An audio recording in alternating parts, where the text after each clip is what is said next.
Misalkan pemerintah kurang perhatian terhadap fakir miskin, maka rakyat juga akan kurang perhatiannya kepada pemerintah.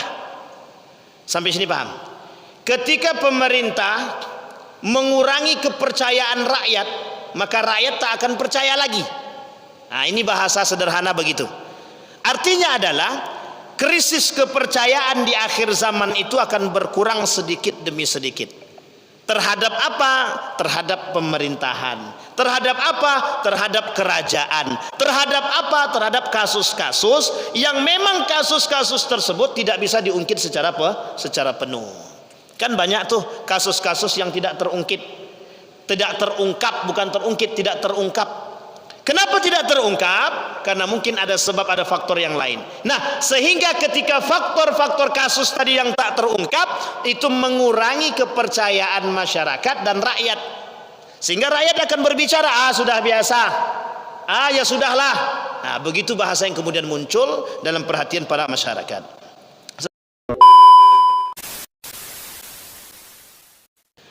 A'udzu billahi minasyaitonir rajim. Bismillahirrahmanirrahim. Assalamualaikum warahmatullahi wabarakatuh. Assalamualaikum warahmatullahi wabarakatuh.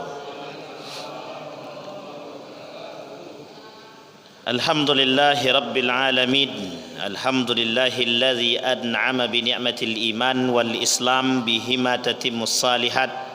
Ashhadu an la ilaha illallah wahdahu la syarikalah wa ashhadu anna Muhammadan abduhu wa rasuluh la nabiyya ba'd. Puji syukur kehadirat Allah atas limpahan rahmat dengan mengucapkan alhamdulillahi rabbil alamin. Berselawat kepada Nabi dengan mengucapkan Allahumma salli ala Muhammad wa ala ali Muhammad fil alamina innaka hamidum majid. Ya ayyuhalladzina amanu taqullaha wa qulu qawlan sadida yuslih lakum a'malakum wa yaghfir lakum dhunubakum wa may yuti'illaha wa rasulah faqad faza fawzan azima. Baik Bapak Ibu sekalian yang berbahagia, malam hari ini bertepatan dengan tadi siang puasa tarwiyah. Kemudian malam harinya bertepatan dengan Sabtu malam Ahad. Jadi yang tersisa di dalam masjid makhluk gaib. Jadi malam hari ini bertepatan dengan malam Ahad. Jadi harap maklum sajalah. Cuma ini yang uniknya lebih banyak kameranya daripada yang datang ini, insyaallah. Baik, Bapak Ibu sekalian yang berbahagia, malam hari ini kita melihat tanda-tanda datangnya akhir zaman atau kedekatan akhir zaman dengan kita. Salah satunya adalah apa yang kita lihat malam hari ini adalah tanda kiamat, meskipun tidak terlalu besar, atau dalam bahasa lain tanda kecilnya hari kiamat. Maka mudah-mudahan dengan adanya pengetahuan kita tentang tanda-tanda datangnya hari kiamat menjadikan kita orang-orang yang mengerti. Baik Bapak Ibu sekalian yang berbahagia, kita masuk pada pembahasan selanjutnya.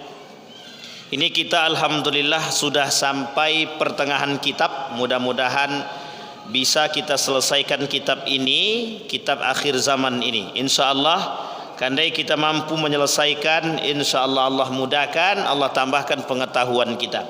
Baik Bapak Ibu, malam hari ini poin selanjutnya, pada hadis selanjutnya, tentang permasalahan fitnah akhir zaman. Dalam hadis Nabi tentang fitnah akhir zaman selanjutnya adalah tentang at-taqatul 'alal mulki wal a'radi ad-dunyawi. Saling berbunuhan manusia dengan manusia yang lain. Kita ulangi sekali lagi.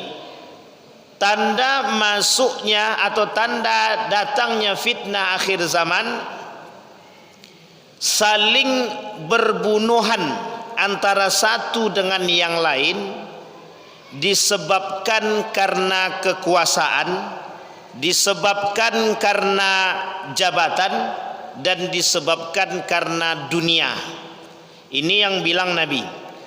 Kemudian kata Nabi, an Sa'id bin Jubair, kharaja alaina ibnu Umar farajawna an yuhadditsana hadisan hasanan. Satu ketika Sa'id ibn Jubair berkata, kami keluar atau datang kepada kami Ibnu Umar, farajawna an yuhadditsana hadisan hasanan. Kemudian dia berbicara kepada kami satu hadis yang saya anggap hadis itu baik. Kemudian qala fabadarana ilaihi rajulun, datanglah kepada kami mendengarkan hadis tersebut. Faqala, kemudian dia berkata, ya Aba Abdurrahman, wahai Abdurrahman, bapak daripada Abdurrahman, haddatsana anil qitali fil fitnati, kau bercerita kepada kami tentang masalah perperangan, perpecahan, saling terbunuh antara satu dan yang lain di dalam fitnah. Kau bercerita salah satu tanda fitnah itu adalah berbunuhannya, berperangnya, bercekcoknya, saling terjadi permusuhan antara satu dan yang lain. Kemudian berkata, wallahu yaqul, Allah berkata, wa qatiluhum hatta la takuna fitnah, bunuhlah mereka itu sampai tak terjadi fitnah di antara mereka. Artinya, ada seorang pemuda berkata kepada Aba Abdurrahman, kata dia, bukankah Allah berkata di dalam Al-Quran, andai ada seseorang yang menyebabkan datangnya fitnah, maka bunuhlah orang tersebut, bunuhlah mereka yang menyebabkan datangnya fitnah. Wa qatiluhum hatta la yakuna fitnah, sampai la takuna fitnah, bunuh mereka sampai tidak datang kepada mereka, tidak terjadi fitnah. Dalam surat Al-Anfal ayat 39. Faqala hal tadri mal fitnah, kemudian Abu Abdurrahman berkata, tahukah engkau apa yang disebut dengan fitnah? Atadri hal tadri mal fitnah, tahukah engkau apa yang disebut dengan fitnah? Thaqilat ka ummuk, fitnah itu adalah terbebannya seseorang karena ibunya. Jadi begini, kalau ada seorang pemuda, manusia, laki-laki, baik laki-laki maupun perempuan, merasa terbebani dengan kedua orang tuanya, nah itu disebut dengan cobaan. Itu yang disebut dengan fitnah. Innama kana Muhammadun yuqatilul musyrikin, sesungguhnya Nabi Muhammad sallallahu alaihi wasallam yuqatil. Yuqatil di sini artinya bukan membunuh, memerangi orang-orang musyrik. Wa kanat dukhulu fi dinihim fitnah. Kenapa? Karena orang musyrik ini kalau tidak diperangi, mereka akan menjadi fitnah di dalam agama itu sendiri. Misal kita ambil contoh, ada orang masuk Islam, tapi masuk Islamnya hanya terpaksa karena ingin menghancurkan Islam itu sendiri, disebut dengan musyrik. Atau muslim dia tapi dia sembah yang lain, dia sembah patung tapi muslim, dia sembah sesajen tapi muslim, dia taruh sesajen di atas laut tapi dia muslim, dia taruh sesajen di pohonan dia muslim, dia sembah matahari dia muslim, dia ikut agama lain tapi dia muslim. Nah, ini banyak contohnya. Jadi kemudian mereka kategorinya apa? Musyrik. Menjadikan Tuhan itu ada kawannya, sehingga ada kawan lain, ada Tuhan lain dari Allah Subhanahu wa taala. Itu disebut dengan musyrik. Maka kata Nabi, kata Abu Abdurrahman, Nabi memerangi orang musyrik. Salah satu tanda fitnah itu orang musyrik masuk ke dalam Islam, dia masuk ke dalam Islam untuk menghancurkan Islam. Dia berislam tapi dia tak seutuhnya menyembah Tuhan. sehingga ketika mereka masuk ke dalam Islam, mereka akan mengajak orang lain untuk menyembah selain daripada Allah. Mereka Muslim, tapi mereka masuk ke dalam Islam untuk mengajak orang lain untuk menyembah agama yang lain. Mereka disebut dengan musyrik. Nah, keberadaan orang musyrik di dalam Islam, di dalam agama Islam, akan menjadi fitnah besar bagi umat Islam. Sehingga disebut oleh Abu Abdurrahman, kita harus memerangi mereka. Sama halnya apa yang dikatakan oleh pemuda tadi, waqatiluhum hatta la takuna fitnah. Perangi orang-orang tersebut sampai tidak menimbulkan fitnah di tengah-tengah kita. Kemudian laisa kaqitalikum alal mulki. Tapi kemudian kata Abu Abdurrahman, bukan tetapi tidak seperti memerangi orang-orang dalam perperangan, seperti penaklukan kota Persia, Bizantium, Roma, sama itu. Kemudian penaklukan kota-kota yang lain, penaklukan kota Prancis, Inggris dan lain sebagainya. Kok tidak sama? Karena model perperangan pada masa itu antara muslim dan kafir. Antara muslim dan kafir perangnya saling bunuh-bunuhan.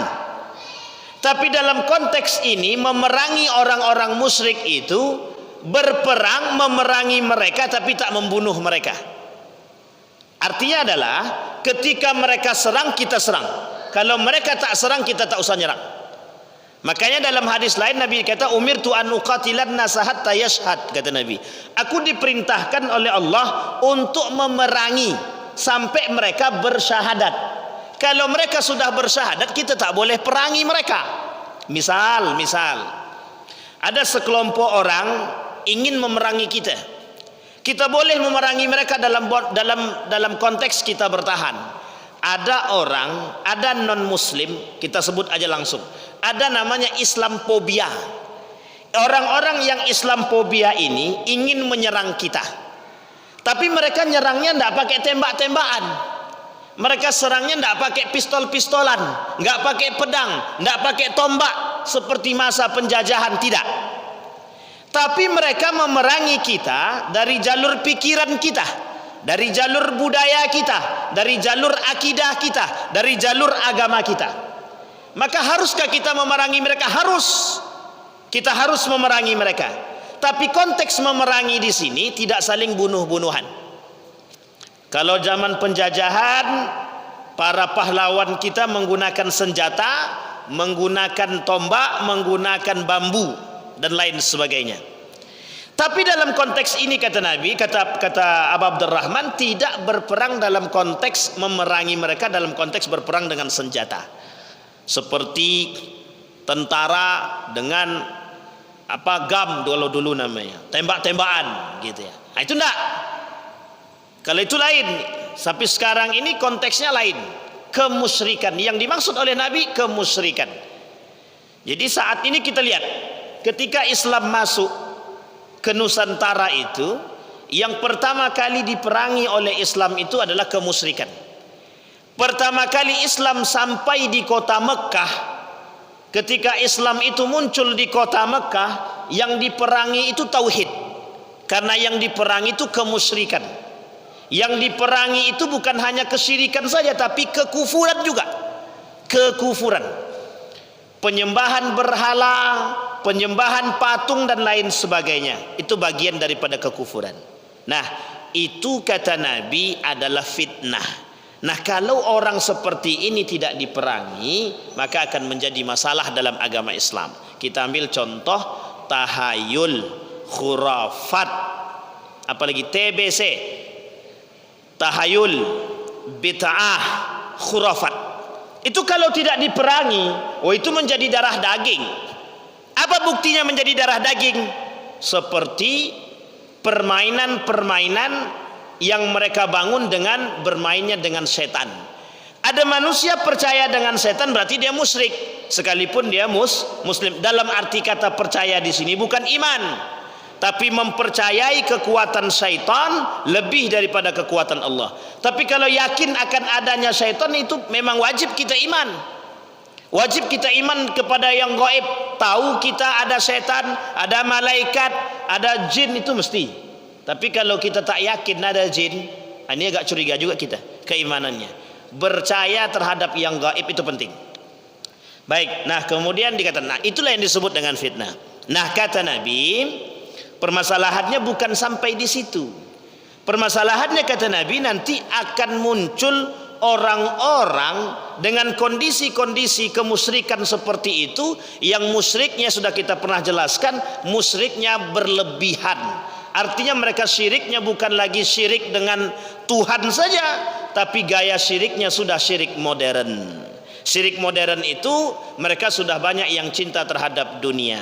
Makanya oleh Nabi disebut di situ at-taqatul 'alal mulki. Mereka jadikan kerajaan, jabatan, kekuasaan menjadi tempat duduk terbaik mereka, sehingga kepercayaan mereka terhadap kekuasaan, kepercayaan mereka terhadap kekuatan itu berlebihan.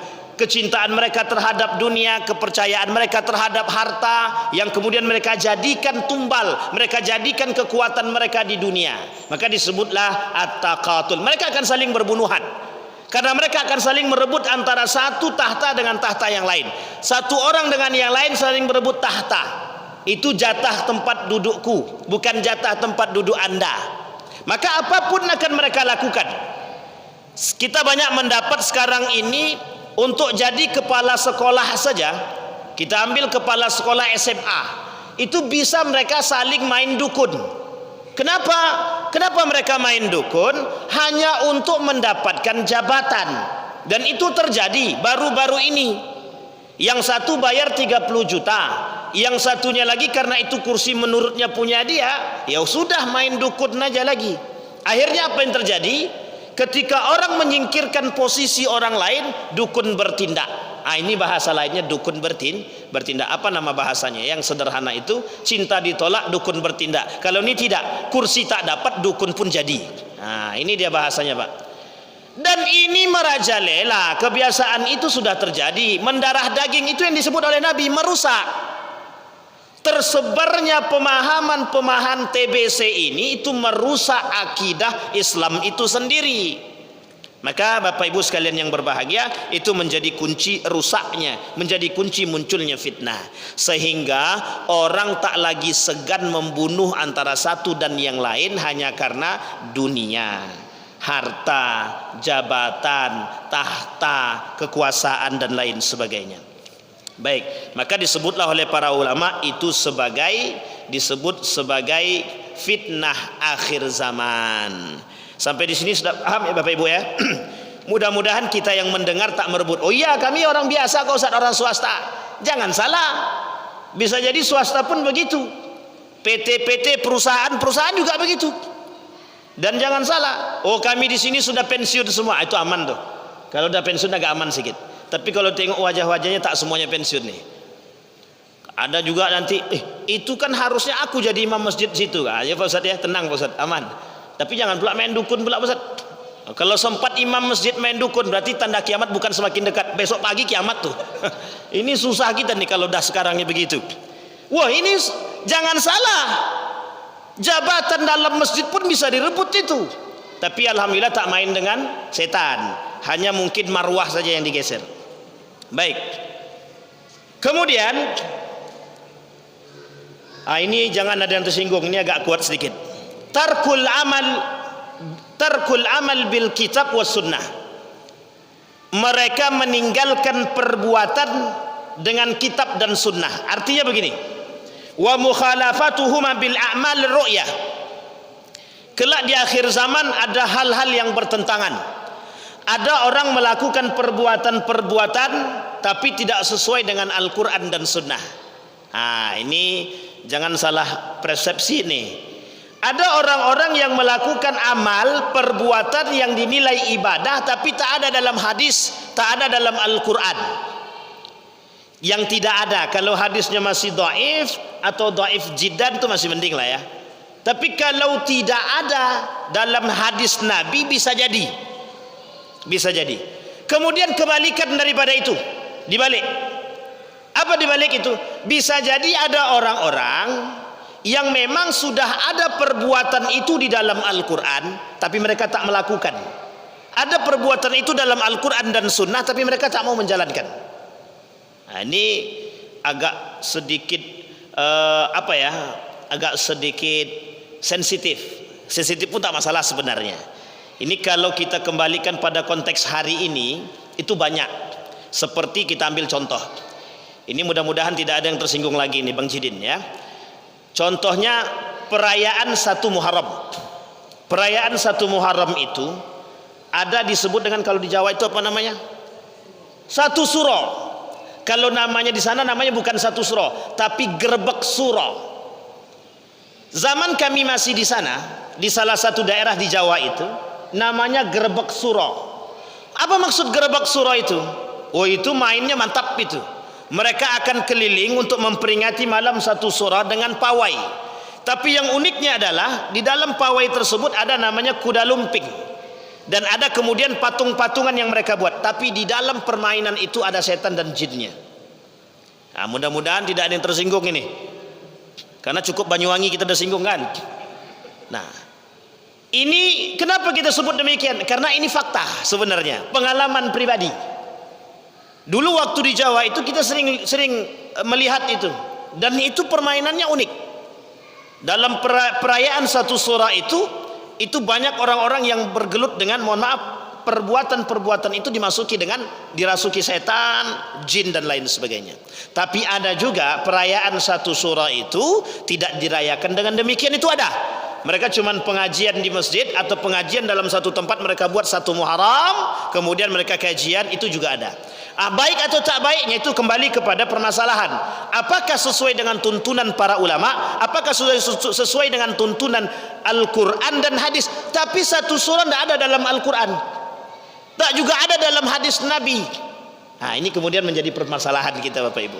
Apakah semua amal sunnah itu harus dilakukan oleh Nabi, harus dilakukan juga tertera dalam Al-Quran? Tidak. Ada kalimat lain dalam bahasa sahabat itu, dalam bahasa ijtihadul hukum itu atau istinbatul hukum itu, salah satu metodenya disebut dengan qaulus sahabi. Jadi ada hadis yang disampaikan oleh para sahabat tapi tak sampai sama Nabi. Hadis yang dilakukan, yang diucapkan oleh para sahabat tapi tak sampai pada masa Nabi. Sehingga mohon maaf, ada juga qaulus sahabah tadi, perkataan sahabat itu oleh sebagian ulama dianggap kuat. Maka ada perbuatan yang dilakukan oleh para sahabat mengatakan itu pernah dilakukan oleh Nabi, sekalipun hadis itu tak sampai kepada Nabi. Biasanya kalau hadisnya mauquf namanya, sampai kepada para sahabat, bisa juga dianggap sahih, bisa hasan, bisa dhaif. Sampai di sini paham ya Bapak Ibu ya? Baik, kembali pada poin. Nah, poinnya cuma 2. Ada orang yang ada yang tertera di dalam Al-Quran dan Sunnah tapi mereka tak jalankan. Tapi tidak ada di dalam Al-Quran dan Sunnah tapi mereka menjalankan. Justru mereka buat. Yang disebut di sini adalah mereka kemudian memunculkan ibadah-ibadah yang baru. Ibadah-ibadah tersebut dibenci oleh Allah Subhanahu wa taala. Ibadah-ibadah yang baru itu kemudian dibenci oleh para ulama. Bukan kemudian menjadi hal yang terbaru. Nah, ini yang kemudian harus kita pahami. Karena permasalahannya adalah tarkul amal bil kitab was sunnah. Salahkah kita kembali kepada Quran dan Sunnah? Tak salah. Memang harusnya begitu. Kembalilah kepada Quran dan Sunnah. Tapi jangan salah paham. Kembali kepada Quran dan Sunnah itu harus menyesuaikan dengan dalil, harus menyesuaikan dengan perkataan para ulama. Qaulus sahabah, qaulul ulama. Kenapa? Karena kita bukan ulama, karena kita bukan mujtahid, karena kita penting untuk memahami aqwalul ulama, pemahaman para ulama. Sampai di sini paham Bapak Ibu? Nah, yang ketiga pemahaman di dalam hadis tersebut, akan muncul orang-orang yang dengan idenya memunculkan ibadah tersebut tak ada dalam hadis Nabi tapi ada dalam otaknya untuk kemudian dibuat. Ibadah-ibadah yang dibuat tapi tidak ada dalam tuntunan Nabi, ibadah yang dibuat tapi kemudian hasil ra'yun mereka, hasil pikiran mereka saja. Kita ambil contoh. Contoh sederhana itu begini. mengucapkan selamat kepada agama yang lain itu sebenarnya tidak ada tuntunannya, tak ada tuntunan, dan itu baru, makanya disebut dengan muhdatsat. Kalau itu berkaitan kepada akidah maka rusak akidah kita, dan itu yang disebut oleh Nabi, itu yang disebut oleh Nabi. Maka kenapa para ulama kemudian memfatwakan tersebut, itu kembali kepada permasalahan tersebut. Jadi sesuatu yang pikiran yang baru muncul tapi tak ada. Kemudian menganggap, ini jangan ada yang tersinggung, menganggap Pakistan itu lebih baik daripada Mekah, itu salah kafrah. Menganggap Pakistan itu lebih baik dan lebih mulia itu daripada Mekah dan Madinah, itu salah. Menganggap Roma, menganggap Amerika, menganggap Kanada, menganggap Perancis, Inggris lebih baik untuk dikunjungi daripada Mekah dan Madinah, itu salah. Karena itu sesuai keluar dari hadis Nabi yang sesungguhnya. Kata Nabi, kalau engkau pengen rehlalah ke 3 tempat. 1 Masjidil Aqsa, Masjidil Haram, Masjid Nabawi. Nah, tapi hadis ini sifatnya tidak bisa dipahami tekstual. Artinya, boleh enggak kalau gitu kita enggak boleh dong ke Turki, Pak Ustaz? Boleh napak tilas asalkan kita punya prioritas. Napak tilas sejarah boleh, boleh, tak ada salah. Kalau Bapak Ibu datang ke Eropa, ada namanya napak tilas sejarah Andalusia, silahkan, tak ada masalah. Oh, itu penting. Napak tilas Mongol sangat penting, perbatasan India Cina, oh itu penting sekali karena untuk kita pahami. Karena apa? Itu sejarah. Tetapi mengatakan mereka lebih baik daripada Mekah dan Madinah, salah, sangat-sangat disalahkan. Baik, sampai di sini paham ya Bapak Ibu ya. Kama anna mukhalafata sunnatin Nabi min a'zamil asbabil mauqilil fitan. Ketika ada orang-orang menyalahi sunnah Nabi, nah ini kemudian masalahnya pernah kita bahas di sini juga, itu masalah ingkar sunnah gitu. Kadang memang banyak orang-orang yang mengingkari sunnah Nabi sekarang. Ada orang yang membangkitkan sunnah Nabi, ada orang kemudian mengingkari sunnahnya. Kalau tak mau melakukan sunnah memang tidak ada masalah, tapi kan bahasa lainnya sumbing sikit lah gitu. Sunnah kalau wajib ini belum tentu diterima, paling tidak ada sunnah. Sunnah itu untuk melengkapi yang wajib.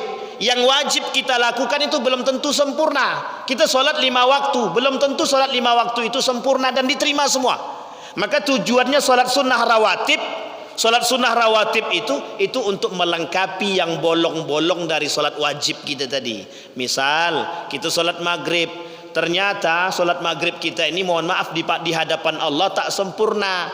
Ketika Bapak Ibu melaksanakan sholat rawatib ba'dal maghrib 2 rakaat, itu kemudian menjadi kunci untuk melengkapi yang bolong-bolong tadi, nilai-nilai yang bolong dalam sholat maghrib. Sholat isya, sebelumnya ulama berbeda pendapat, apakah ada sholat sunnah qabliyah sebelum isya. Ulama sepakat, mayoritas ulama, jumhurul ulama atau ulama hadis mengatakan tidak ada sholat sunnah qabliyah sebelum isya. Tapi ada sebagian ulama yang lain mengikuti ulama hadis yang lain, itu mengatakan setiap sebelum sholat wajib disebut dengan qabliyah. Ada Syekh Tantawi misalkan mengatakan hal demikian. Tetapi kalau merujuk kepada hadis Nabi yang 12 ataupun 10 setelah sholat isya 2 rakaat. Tapi sebelum isya ada yang mengatakan bukan rawatib tapi sholat sunnah mutlak. Nah, ini penting untuk dipahami. Sebelum asar namanya sholat sunnah mutlak, sebelum isya namanya sholat sunnah mutlak, sebelum maghrib namanya sholat sunnah mutlak. Kalau setelah isya itu sholat sunnah rawatib, kalau setelah maghrib sholat sunnah rawatib namanya. Begini cara para ulama hadis memahami hadis-hadis yang berkaitan tentang sholat sunnah 2 rakaat sebelum isya, sebelum maghrib dan sebelum asar. Baik. Nah, yang ditakutkan oleh Nabi adalah muncul kelompok-kelompok yang tak mau menjalankan sunnah. Yang penting sholat wajib selesai. Ini paling banyak Bapak Ibu. Apa kata mereka? Yang penting aku sudah sholat wajib, sudahlah tuh. Tidak bisa begitu Pak. Sunnah ini penting. Sunnah ini penting. Salah satu cara untuk mendapatkan syafaat Nabi bukan hanya bersolawat Bapak Ibu, bukan hanya bersolawat. Tapi salah satu cara kita untuk mendapatkan syafaat Nabi ya dengan menjalankan sunnahnya. Salah satu bentuk kecintaan umat muslim kepada baginda Nabi Muhammad sallallahu alaihi wasallam, baca dalam kitabnya Al-Akhlaq karya Syekh Profesor Dr. Haji Yunari Ilyas itu mengatakan, akhlak terbaik seorang mukmin terhadap nabinya menjalankan perintah dan sunnahnya baginda Nabi Muhammad sallallahu alaihi wasallam. Ini penting Bapak Ibu. Kira-kira pakai jubah itu sunnah atau tidak Pak Ustaz? Ayo sunnah. Pakai jenggot sunnah apa tidak Pak Ustaz? Sunnah. Berarti kalau tidak pakai jenggot berarti nggak jalankan sunnah. Oh iya begitu, iya betul. Yang tidak berjenggot bagaimana kalau dia tak berjenggot? Mohon maaf, kalau dia tak berjenggot karena memang tidak punya, mohon maaf, hormonnya tidak kuat, ya jangan dipaksakan. Dicukurnya begini pakai pisau sampai tumbuh jenggot tuh besok, dikasihnya minyak kemiri, tak usah dipaksakan. Islam itu rahmatan lil alamin. Islam itu lembut. Islam itu indah, baik, tapi tak bisa dipermainkan. Itu saja. Jadi masalah itu, permasalahan sunnah Nabi tadi, itu memang harus untuk kita angkat. Nah, Bapak Ibu sekalian yang berbahagia, dari sekian banyak aktivitas kehidupan kita di setiap hari itu, banyak sekali sunnah Nabi yang mohon maaf kita tinggalkan. Kalau kita meninggalkan, tak menjalankannya, memang kita tak dapat dosa. Tetapi kalau kita mengingkarinya, itu yang ditakutkan oleh baginda Nabi Muhammad SAW. Banyak orang yang mengingkarinya. Mereka ingkari, oh jenggot itu bukan sunnah Nabi. Mereka ingkari kesunahannya, berarti mereka salah. Sampai sini paham Bapak Ibu ya? Oh make burdah itu bukan sunnah Nabi. Oh berarti dia tak baca hadis Nabi. Begitu saja kita Pak. Makanya tujuannya adalah mempelajari kitab Asy-Syama'il Al-Muhammadiyah. Itu tujuannya untuk mengetahui pribadi Nabi. Jangan salah, kita perlu paham itu. Kita mengaku cinta Nabi tapi kita tak paham sifat-sifat Nabi itu. Baik. Nah kata Nabi, yang ditakutkan di akhir zaman itu muncul kelompok-kelompok yang mengingkari sunnah. Kita Bapak Ibu tak menjalankan sunnah, ya mungkin kalau kita bilang mungkin tidak ada dosa. Kita tak menjalankan sunnah tak ada dosa. Tapi kalau kita mengingkari sunnah, kita termasuk orang-orang yang berdosa dan munafik, dan masuk dalam kategori itu kufur Bapak Ibu. Jadi kalau kita ingkar kepada sunnah Nabi itu bisa jadi kufur. Baik, yang selanjutnya, ighra'us syaitanu bil fitan. Senang setan-setan itu dengan fitnah-fitnah itu senang. Artinya begini, setan-setan itu senang membuat fitnah. Setan-setan itu senang dengan munculnya fitnah. Maka bahasanya ighra'us syaitan, nempelnya para setan itu dengan fitnah-fitnah tadi. Arti lain adalah setan-setan itu sangat senang ketika muncul fitnah-fitnah itu di akhir zaman. Inna arsya iblis 'alal bahri fa yab'atsu sarayahu yaftinuna an-nasa fa'azamuhum 'indahu a'zamul fitnah. Setan itu senang ketika ada ulama dengan nafsunya memunculkan satu fatwa. Ini saya ulangi Bapak Ibu. Setan senang ketika ada ulama memunculkan fatwa, tapi fatwa itu untuk kepentingan dia. Tapi fatwa tersebut untuk kepentingan dunianya. Fatwa tersebut untuk hawa nafsunya. Kita ambil contoh. Ada kasus yang terbaru, tapi tidak usah dikait-kaitkan, kita cuma ambil contoh. Ketika seorang ulama berbicara tentang musik, ketika musik ini mereka berbicara tanpa keadilan, tanpa konteks keadilan, tapi berbicara hanya pada konteks nafsu. Maksudnya bagaimana? Ada ulama mengatakan kami fatwa musik haram. Tapi ketika dia berbicara dengan nafsunya, maka fatwa yang dia kemukakan itu dibarengi dengan hawa nafsu setan. Ada ulama kemudian yang mengatakan bahwa fatwa musik ini halal atau mubah. Tapi kalau ulama tersebut berbicara dengan nafsunya, bukan karena keadilan, tapi berbicara dengan nafsunya, berbicara karena kepentingannya, maka itu disebut dengan fatwa yang disebut fatwa yang dibarengi dengan nafsu setan. Sampai sini paham Bapak Ibu? Terus apa yang adil? Yang adil adalah bagaimana menguraikan semua pendapat para ulama, baik dari Al-Quran yang diambil oleh para ulama, dari hadis Nabi yang diambil para ulama, yang kemudian diijtihadkan oleh para ulama, menghasilkan berbagai hukum, sampaikan semua. Bukan karena kita tak suka. Mohon maaf Bapak Ibu, ini saya sampaikan. Ada seorang ulama kita tanya begini, mohon maaf bukan ulama ya, ada seorang ustadz kita tanya begini, Ustadz apa hukum pacaran? Dia bilang tidak haram. Kalau tidak bersentuhan pacaran tak ada masalah. Yang penting tidak haram. Artinya tidak bersentuhan kata dia. Setelah usut punya usut ternyata beliau pacaran. Artinya jangan sembarang berbicara. Fatwa siapa yang kita pakai karena nafsu kita.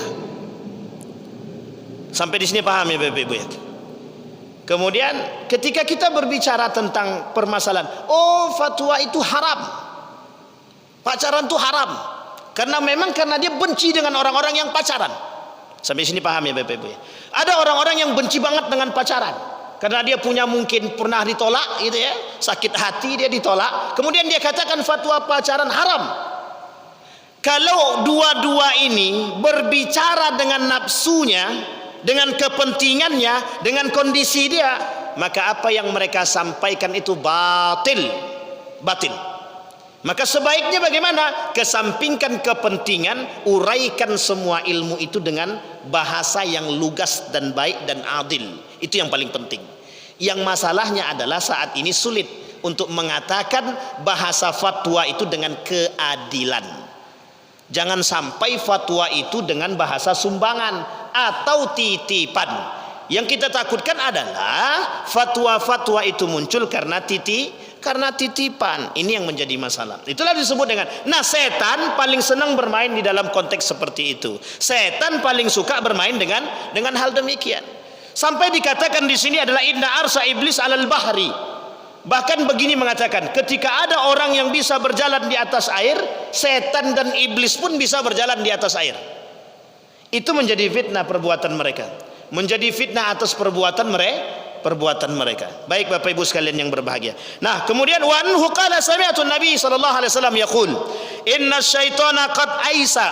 Inna syaitana qad aisa an ya'budahu al-musalluna fi jaziratil Arab. Setan dan iblis itu pengen orang-orang yang di Arab sono itu kalau mereka sholat, yang mereka sholati, yang mereka sembah itu bukan Allah sesungguhnya, tapi mereka menyembah daripada setan. Oh, kok bisa begitu? Ada. Apa yang disebut dengan menyembah setan tadi itu begini. Orang sholat tapi sholatnya untuk dunianya, itu namanya menyembah setan namanya itu Pak.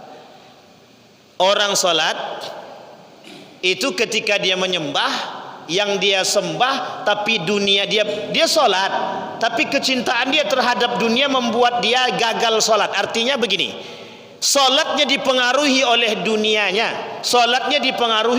dunianya, maka itu disebut dengan sholatnya sedang menyembah setan. Nah, setan itu senang, iblis senang memberikan kemudahan kepada manusia agar manusia menyembah diri mereka. Mereka sholat, tapi sholat mereka itu untuk menyembah setan, bukan menyembah Allah. Nah, ini muskilah kita hari ini Bapak Ibu. Permasalahan kita hari ini. Oh, banyak sekali ini orang-orang yang menyembah setan ini banyak. Jadi menyembah setan itu bukan masalah, oh ada patungnya bisa berbicara. Bukan hanya itu saja. Oh ada dukunnya bermain dengan setan dan jin. Bukan itu saja. Tapi ketika manusia melaksanakan sholat, tapi sholat mereka masih dibarengi dengan dunia mereka, maka mereka sedang sholat mereka sholat sedang menyembah bukan Allah, tapi yang mereka sembah adalah setan. Ada orang sholat tujuannya membanggakan diri, sedang menyembah setan. Ada orang sholat sedang memperbaiki sholatnya, menganggap sholatnya lebih baik, dia menyembah setan. Ada orang sholat yang sholatnya bertujuan untuk dapat pamer dan lain sebagainya, pada hakikatnya dia sedang menyembah setan. Nah, ini yang susah tuh begini. Jadi hasil akhirnya gimana Pak Ustaz? Pandai-pandailah menata hati. Pandai-pandai menata hati. Sholat ini susah Bapak Ibu.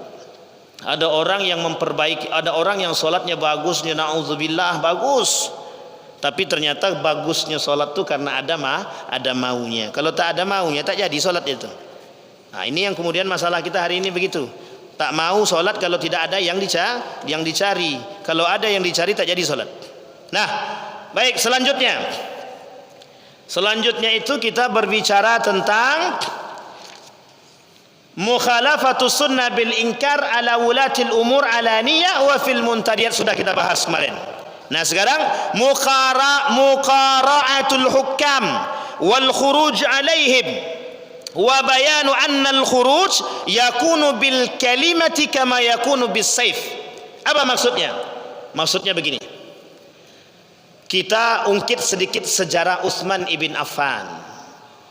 Utsman ibn Affan itu terbunuh. Nah, ini dijadikan fitnah, Pak. Ini dijadikan fitnah. Fitnahnya bukan fitnah pada Utsmannya, bukan fitnah pada yang lain, tapi pada perilaku umat yang ada pada masa Utsman ibn Affan dan setelah Utsman ibn Affan.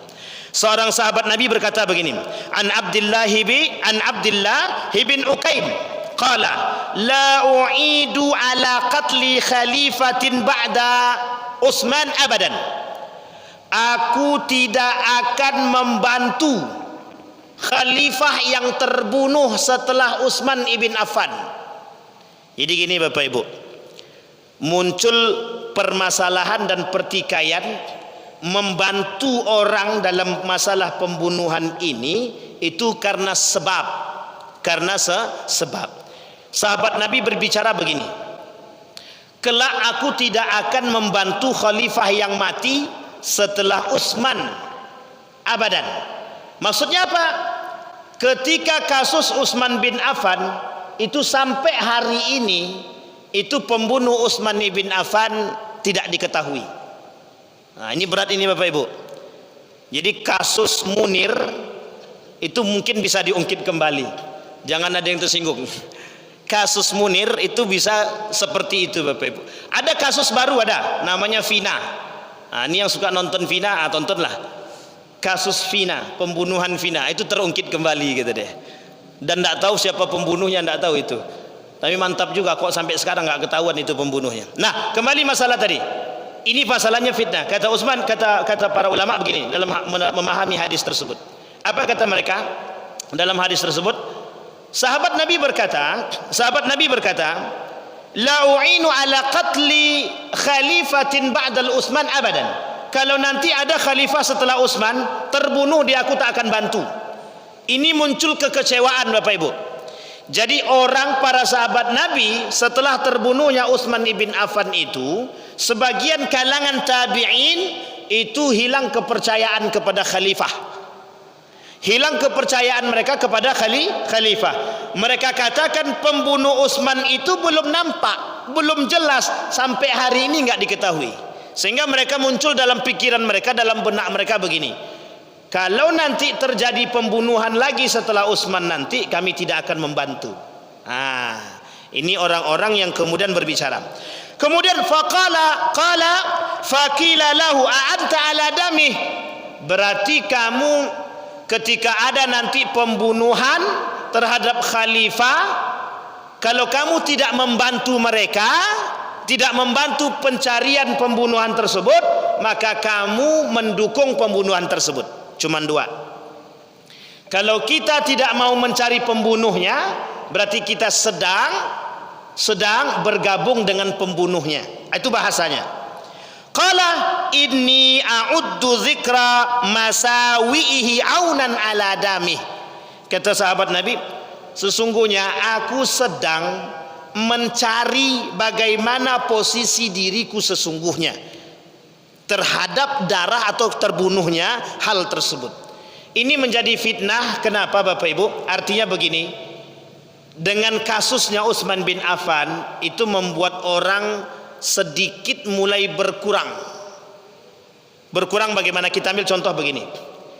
Karena perhatian, misalkan pemerintah punya perhatian yang kurang terhadap fakir miskin. Misal contoh, jangan dibawa kemana-mana. Contoh aja. Misalkan pemerintah kurang perhatian terhadap fakir miskin, maka rakyat juga akan kurang perhatiannya kepada pemerintah. Sampai sini paham?